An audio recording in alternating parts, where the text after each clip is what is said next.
महाराष्ट्रातील तमाम शेतकरी राजा व शेळीपालक मित्रांचं जनाई फार्ममध्ये सहर्ष स्वागत आहे. मित्रांनो, व्हिडिओ बनवण्याचं कारण तुम्हाला तर माहीतच असेल. मी मागच्या व्हिडिओमध्ये सांगितलं होतं की माझं शेळीपालन गावाकडं आहे, मी पुण्यात काम करतो.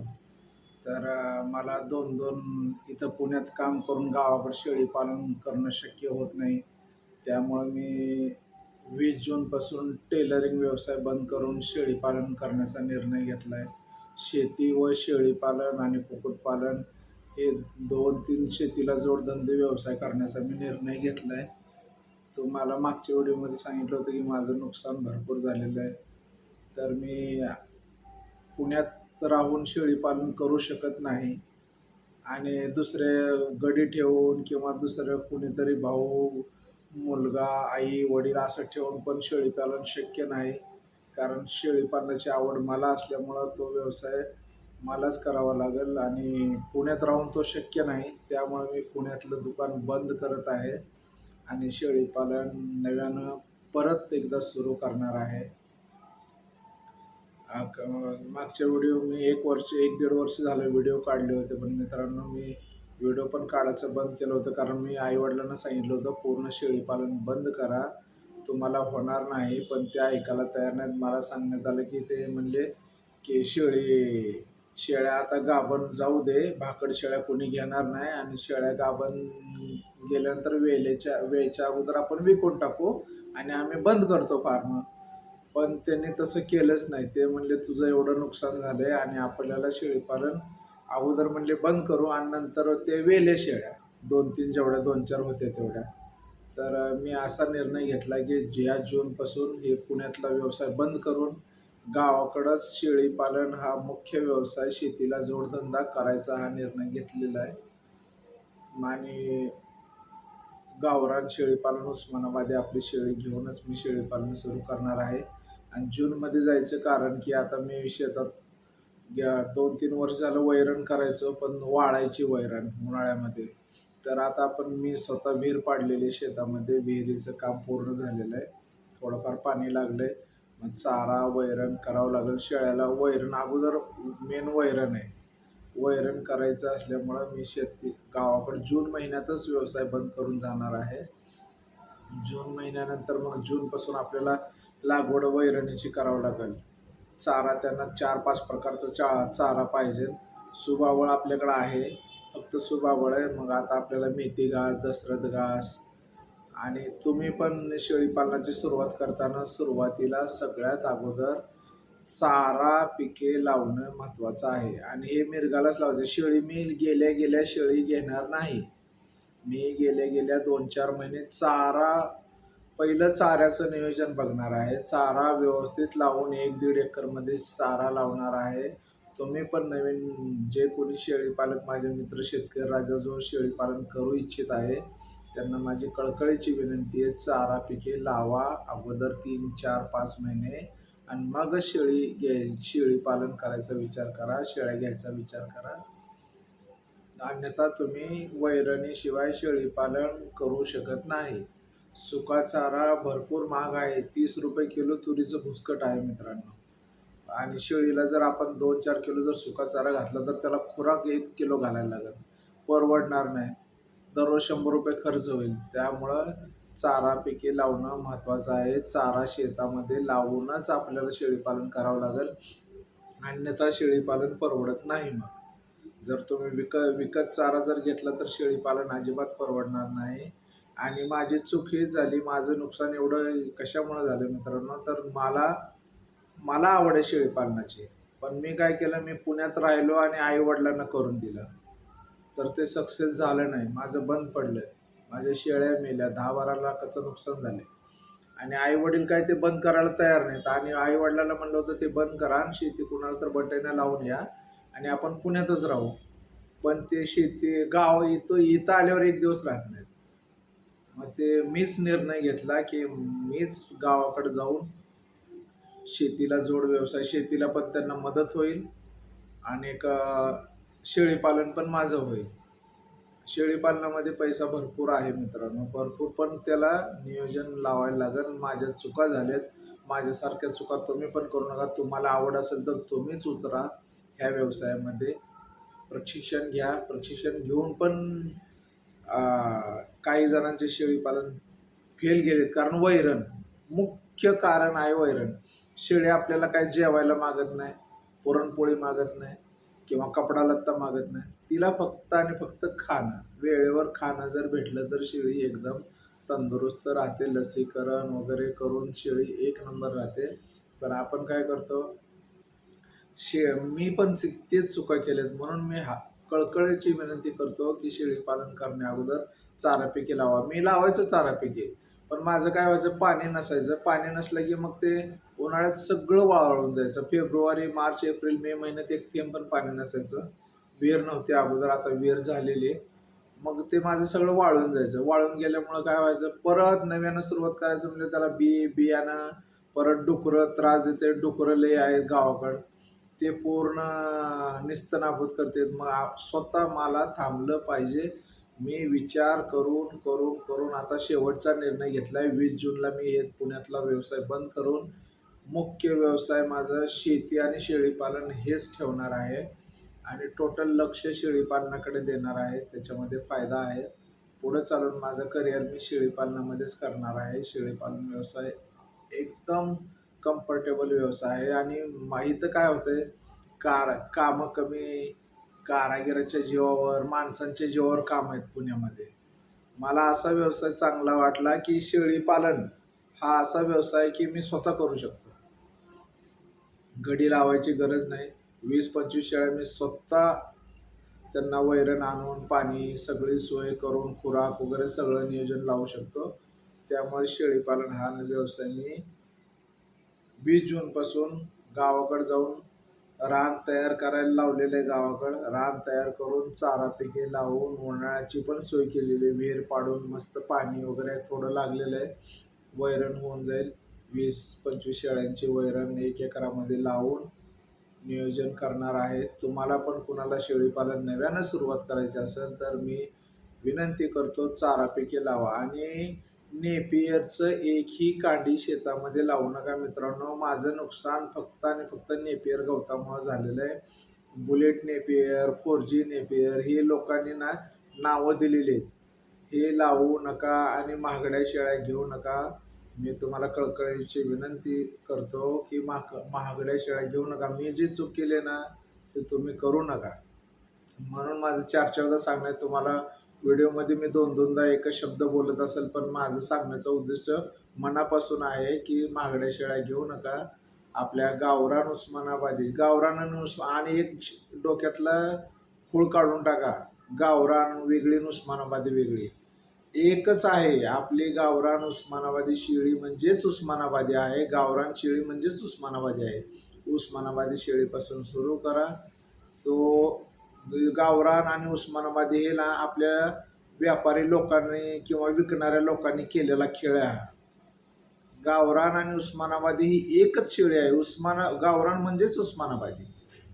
हे लोकांनी उस्मानाबादी वेगळी, थोडं लांब कान असलं की उस्मानाबादी, छोटं कान असलं की ते आपण एक क्रॉस करणे. आता खांडाचे खांड असते शेळ्यांचे मित्रांनो, त्याच्यामध्ये कोणतं बकरं कोणत्या शेळीला लागलंय, कोणती शेळी कोणत्या बकऱ्याकडून गाभण गेली हे माहीतच होत नाही शेतकऱ्याला. त्यामुळं ते एखादं क्रॉस होऊन ते पिल्लू थोडं बारीक होणे किंवा लहान होणे, मग आपण तिला समजणार गावरान. जरा मोठी शेळी असली की उस्मानाबादी, असं काही नाही. गावरान शेळी हीच आपली उस्मानाबादी आणि त्या शेळीपासून सुरुवात करा. नक्की फायदा होईल. माझं आता शेळ्या, माझ्या 4-5 शेळ्या आहेत. एकही शेळी 4 वर्षामध्ये मेलेली नाही किंवा कसलाही आजार नाही. एकदम पिल्लं वगैरे तंदुरुस्त जन्माला देतात. 2-2 पिल्ले देतात. विशेष म्हणजे मी शिरोईमध्ये काम केले. शिरोईच्या शेळ्या होत्या. परत ह्याच्या बोरच्या शेळ्या होत्या. 75% बोरच्या शेळ्या होत्या. वर्ष गाभण राहत नाहीत. वर्ष गाभण राहत नाही. त्या मटकी चारण्यामध्ये माझे 10-10 हजार रुपये गेले. 10-10, 5-5, 6-6 शेळ्यांना मित्रांनो. त्या आणि गावरान शेळीला काही द्यायची गरज नाही. गावरान शेळीपासून तुम्ही सुरुवात करा. मी पण गावरान शेळीपासून सुरुवात करणार आहे परत एकदा नव्याने. पण मी आता शेळ्या घेणार नाही आणि तुम्हीही घाई करू नका. शेळ्या घेताना आपल्याला चारा पूर्ण शेतात तयार झाल्याशिवाय शेळी घ्यायला जायची नाही. शेळी अजिबात शेळीचा विषयच काढायचा नाही. आता मी तसं केलंय. मी अगोदर डायरेक्ट गेलो, पैसे घेऊन गेलो, शेळ्या आणल्या. चाऱ्याचा विचारच केला नाही. एकच चारा लावला थोडा, 2-4 गुंठे मेथी घास. तो लगेच वाळून गेला उन्हाळ्यात. मग मी लावली नेपियरची झाडं. नेपियरच्या कांड्या मागवल्या, 4-5 प्रकारचे नेपियर लावले. दिवसभर खाऊ घालायचं. संध्याकाळी परत हाय तशा शेळ्या हपाट्याच्या, उठून बघितल्यावर हपाट्याच्या शेळ्या. त्याच्यात प्रोटीन नाही, काय नाही, काय नाही. मका क्रॉस, हे क्रॉस, तसलं धोतांड आहे. तुम्ही चारापैकी दशरथ घास लावा, मेथी घास, सगळ्यात उत्तम मेथी घास लावा. परत सुबाबळ लावा, शेवगा लावा, हादगा लावा, तुती लावा. तुतीला पाणी जास्त लागतंय, पण तुती ज्याला पाणी आहे त्याने तुती लावा. झाडपाल्याचे जी वैरण आहे झाडपाल्याचीच लावा आणि तुमचं शेळीपालन 100% सक्सेस होणार. पण तुम्हाला आवड पाहिजे, नाहीतर उगाच. आता मला आवड आहे, मी पुण्यातला व्यवसाय बंद करून जाणार आहे. आता हा योग्य निर्णय आहे का चुकीचा निर्णय आहे मला पण समजत नाही सध्या. पण मला शेतीला जोड व्यवसाय शेळीपालन बरा वाटला, कारण आई वडिलांचं पण वरचेवर वय होत चाललंय. त्यामुळे ते तर कुठवर करणार. शेती आहे, परत शेळी आहेत, त्यांनी विकायलाच तयार नाहीत. आणि शेती पण करू नका, दुसऱ्याला बटेनं द्या म्हणलं तर ते पण ऐकायला तयार नाहीत. त्यामुळं मला जाणं गरजेचं आहे आणि मी हा पुण्यातला व्यवसाय बंद करून शेळीपालन 100% शेळीपालनात लक्ष देऊन 100% शेळीपालनाला वेळ देऊन शेळीपालन मला सक्सेस करून दाखवायचं आहे. माझं नुकसान शेळीपालनामध्ये झाले तर माझं नुकसान भरून पण मी शेळीपालनामध्येच काढणार आहे. आणि मी पुण्यातला व्यवसाय बंद करून शेळीपालन कंटिन्यू शेळीपालनामध्ये. आणि माझा एवढा अनुभव आहे, कशानं काय झालं एवढा अनुभव आहे. त्या अनुभवाचा फायदा मी तुम्हाला सुद्धा सांगणार आहे की माझं कोणत्या शेळीपासून काय झालं, गावरान शेळी कशी चांगली आहे किंवा बाहेरच्या शेळ्या वाईट नाही आहेत. पण आपण नवीन शेळीपालन सुरू करताना शेळी कोणती घ्यावी, सुरुवात कोणत्या शेळीपासून करावी, ही सगळी माहिती मी माझ्या ह्या चॅनल, माझ्या आईचं नाव दिलेलं जनाई फार्म म्हणून, या चॅनलद्वारे व्हिडिओ बनवून शेळीपालनाची सगळी तंतोतंत खरी माहिती. महाराष्ट्रातला मी एकमेव शेतकरी आहे जो व्हिडिओद्वारे, सोशल मीडियाद्वारे मी सांगितलं की माझं नुकसान झालंय. नाहीतर कोणी एकही मला व्हिडिओ दाखवा की नुकसान झालंय आणि हे झाले. सगळेजण सांगते 10 लाख झाले, 20 लाख झाले, 50 लाख झाले. तेवढा फायदा नाही आहे. पण आपलं कुटुंब व्यवस्थित राहील, आपले मुलं शिक्षण त्यातून घेतील, मुलांचं करिअर त्यात होईल, आपलं प्रगती त्यात होईल, शेत चांगलं राहील आणि आपला व्यवसायाने आपण ठणठणीत राहू, एवढी खात्री शेळीपालनातून आहे. कमवणाऱ्यांनी 10-10 वर्ष स्ट्रगल केलंय, त्यामुळे ते कमवत पण असतील. मी असं म्हणत नाही की सगळे महाराष्ट्रातले शेतकरी कमवत नाहीत. काही जण कमवत आहेत, पण त्यांची 2-2, 3-3, 4-4 बिझनेस आहेत. कोणी चारा बियाणे विकते, कोणी कांड्या विकते, कोणी काय करते. 1-2 बिझनेस आहेत त्यांचं. परत ईदसाठी बोकड, कोण ईदसाठी बोकड तयार करतात, कोण स्वतःच्या फार्मवर 10-20 शेळ्या ठेवून परत दुसऱ्या शेळ्या विकत घेणे आणि शेतकऱ्यांना विकणे, असाही कोणी शेळीपालन करत आहे. पण मुख्य व्यवसाय शेळीपालन, पिल्लं तयार करून विकणे, हा माझा उद्देश आहे. आणि हाच उद्देश मी डोळ्यासमोर ठेवून माझा व्यवसाय बंद करून, पुण्यातला टेलरिंग व्यवसाय बंद करून मी गावी जाऊन शेळीपालन करणार आहे.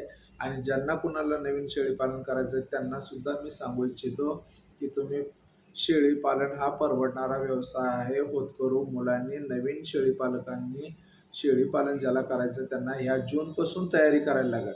मग आपण जूनपासून तयारी केल्यावर मग दिवाळीच्या पाडव्याला आपल्याला शेळ्या घ्याव्या लागतील. तोपर्यंत आपली वैरण तयार होईल. शेडचं काम, ज्यांनी शेड बांधला असेल त्यांनी शेड बांधा, नाही तर साध्या पद्धतीने आपलं 10 पत्र्याचं जरी शेड मारलं तरी 20-30 हजारामध्ये होऊन जाईल. आता माझं तर, मला काहीच करायची गरज नाही, मी शेड तयार आहे माझं. नुसता मी तरी पण माझं शेड तयार असून मी एकही शेळी घेणार नाही. एक ही शेळी मी घेणार नाही. शेळी मी तुम्हाला दररोजच्या दररोज व्हिडिओ पाठवत जाईन. ह्या चॅनलवर माझ्या व्हिडिओ पाठवत जाईन. व्हिडिओच्या माध्यमातून तुम्हाला सगळी माहिती दररोजच्या दररोज मी देत जाईन. पण मी 100% सांगतो, मी सक्सेस होऊन दाखवणार. शेळी पालनामध्ये माझं नुकसान झालं ते मी भरून तुमच्या तुम्हाला दररोज व्हिडिओ पाठवून व्हिडिओच्या माध्यमातून मी तुम्हाला दाखवत जाईन की मी सक्सेस कसा होतोय. आणि 20 जूनपासून मी तयारीला लागलेलो आहे. बियाणं वगैरे सगळी खरीदारी वगैरे चालू आहे. मी नेपियर एकही लावणार नाही. आणि तुम्ही पण नवीन शेळी पालन करत असाल तर नेपियरच्या भानगडीत पडू नका, नेपियर लावू नका. फक्त आणि फक्त आपल्याला शेळी पालन करायचं ना, झाडं जेवढी लावसान तेवढं शेळी पालन सक्सेस आहे. आणि मी अर्धा एकर शेवगा पण लावणार आहे. शेवग्याच्या पाल्याचं महत्त्व खूप आहे शेळी पालनामध्ये. शेवग्याची झाडं लावून मी दररोज पाला आणून टाकणार आहे शेळ्यांना. त्याच्यामुळे शेळ्या भाकड जास्त राहत नाहीत, त्याचा तो एक फायदा होतो. आंतरविषार कमी होतो. त्यामुळे मी शेवगा पण लावणार आहे. मी तुम्हाला दररोज व्हिडिओ टाकत जाईन इथून पुढे. मित्रांनो, मी व्हिडिओ टाकायचं बंद केलं होतं कारण मला शेळीपालन बंदच करायचं होतं. पण आई वडील एवढे जिद्दी आहेत की ते ऐकायलाच तयार नाहीत. व्हिडिओ मोठा होत असेल तर माफ करा, पण मला हे सत्य जे सगळं झालं ते सांगायचं आहे. आणि कुणाचाही नुकसान होऊ नये अशी माझी मनापासून इच्छा आहे. आणि माझा एवढा अनुभव आहे, कारण मी स्पष्ट बोलतो. माझा एवढा अनुभव आहे की मी तुमचं नुकसान होऊ देणार नाही. आणि माझं झालेलं नुकसान हे कशामुळे झालं, तर मी अशीच कारणं आहेत माझे. मी पुण्याला राहणार, शेळीपालन करणार, शेळ्यांना औषधं नेऊन देणार. ते कोणतं औषध आईवडिलांनी कोणाला दिलं, कोणती वैरण टाकली, कोणत्या टायमाला कोणती वैरण टाकली, पावसाळा सुरू झालं, वल्ली वैरण कमी टाकायची, हे गावखेड्यांच्या लोकांना माहीत नसते. हे मला माहीत होतं, पण ते मी कुठवर सांगणार फोनवर. फोनवर हे होत नाही. ह्याच्यासाठी स्वतः तिथं राबावं लागेल. आणि मी राबण्याची तयारी मनापासून केलेली आहे. म्हणूनच मला शेळी पालन करायचं आहे आणि मी त्याच्यात सक्सेस होऊन दाखवणार. आणि माझं जे जे चुकलंय ते तुम्ही चुकू नये म्हणून माझे व्हिडिओ पूर्ण बघा. तुम्ही अजिबात तुमचं फेल जाणार नाही. माझं जर ऐकलं तर माझं फेल झालंय आणि मला त्यातून अनुभव आलाय. पण मी तुमचं नवीन शेतकऱ्यांचं किंवा शेळीपालन करून इच्छिणाऱ्यांचं फेल जाऊ देणार नाही. मनापासून सांगतो. मी आता पुण्यातला व्यवसाय बंद करून जाणार आहे म्हटल्यावर मला शेळीपालनाची खूप आवड आहे. आवड असल्यामुळं आणि शेतीची आणि शेळीपालनाची इतकी आवड आहे की मी यूट्यूबचे व्हिडिओ बघून किंवा लोकांचं बघून करत नाही. मला माहीत आहे की आता सध्या माझ्याकडे गावरान शेळ्या आहेत. असं नाही की माझं पूर्ण शेड बंद पडलंय आणि मग मी जाणार, मी तयार कर, तसं नाही. आता कमीत कमी 5-7 बकरे विकलेत आई-वडिलांनी वर्षाच्यात. 60-70 हजार रुपये शेतातून पीक निघालं नाही. सोयाबीन अजून माझ्या घरात पडू नये, भाव नाही त्याला. म्हणून सांगतोय, 3-4 शेळ्या आहेत माझ्याकडे गावरान. तर माझ्याकडे 50-60 हजाराचे आई-वडिलांनी बोकडे विकलेत.